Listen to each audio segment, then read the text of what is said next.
కురపాటి రమేష్. ఈరోజు 20 November world piles day. ప్రజల్లో అవగాహన కల్పించడం కోసం ప్రపంచ ఆరోగ్య సంస్థ 28 నవంబర్ని ప్రపంచ పైల్స్ దినోత్సవంగా జరుపుకుంటున్నాం. దీని ముఖ్య ఉద్దేశము ప్రజల్లో పైల్స్ గురించి అవగాహన కల్పించడం. సాధారణంగా సిగ్గు బిడియంతో చాలామంది నిశ్శబ్దంగా బాధపడుతూ ఉంటారు. పైల్స్ డే ముఖ్య ఉద్దేశం పైల్స్తో బాధపడుతున్న వాళ్ళు నిశ్శబ్దంగా బాధపడకుండా ఈ సమస్య గురించి ఫ్రీగా డిస్కస్ చేసేటువంటి ఒక ధైర్యాన్ని నింపడం కోసం ఈ రోజును జరుపుకుంటున్నాం.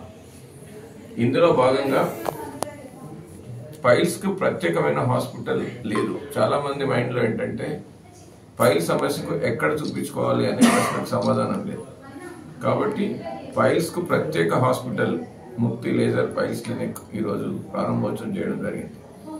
దీని ప్రాముఖ్యత ఏంటంటే పైల్స్ ఫిస్టులా ఉన్న వాళ్ళకి డే కేర్ విధానంలో అత్యాధునికమైనటువంటి పద్ధతులు లేజర్, స్టాప్యులర్, డిజిహాల్ అనే టెక్నాలజీ ద్వారా నొప్పి లేని అధునాతనమైనటువంటి చికిత్సను అందించడం ఉద్దేశంతో ఈ సెంటర్ ప్రారంభించడం జరిగింది. కాబట్టి నిశ్శబ్దంగా బాధపడకుండా పైల్స్ గురించి కన్సల్ట్ చేసి ఎర్లీగా ట్రీట్మెంట్ చేసుకొని క్వాలిటీ ఆఫ్ లైఫ్ ఇంప్రూవ్ చేసుకోవాల్సిందిగా కోరుతుంది. ఎలాంటి జాగ్రత్తలు తీసుకోవాలి సార్? ఎలాంటి జాగ్రత్తలు తీసుకోవాలి? యాక్చువల్లీ ఆధునిక జీవన విధానంలో రోజు రోజుకు పైల్స్ వచ్చే వాళ్ళ సంఖ్య పెరుగుతూ ఉంది. దీనికి ముఖ్య కారణం జీవనశైలిలో మార్పులు. ముఖ్యంగా ఈరోజు మనం తీసుకునే ఆహారంలో పీచు పదార్థాలు ఎక్కువగా ఉండడం లేదు. జంక్ ఫుడ్, ఈ ప్రాసెస్డ్ ఫుడ్ ఇవన్నీ తీసుకోవడం వల్ల పీచు పదార్థాలు లేకపోవడం వల్ల మలబద్ధకం రావడం వల్ల పైల్స్ ఫిస్టులా ఎక్కువ అవుతున్నాయి. ఇంకో సమస్య ఏంటంటే చాలామంది వ్యాయామం చేయట్లేదు.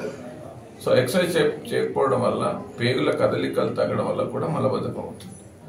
కాబట్టి ఆహారంలో మార్పులు, రెగ్యులర్గా వ్యాయామం చేయడం, మెడిటేషన్, యోగా ఇలాంటి ఆరోగ్యకరమైన జీవన విధానాలు పాటించినట్లయితే పైల్స్ రాకుండా కాపాడుకోవచ్చు. మనకి ఎలాంటి సదుపాయాలు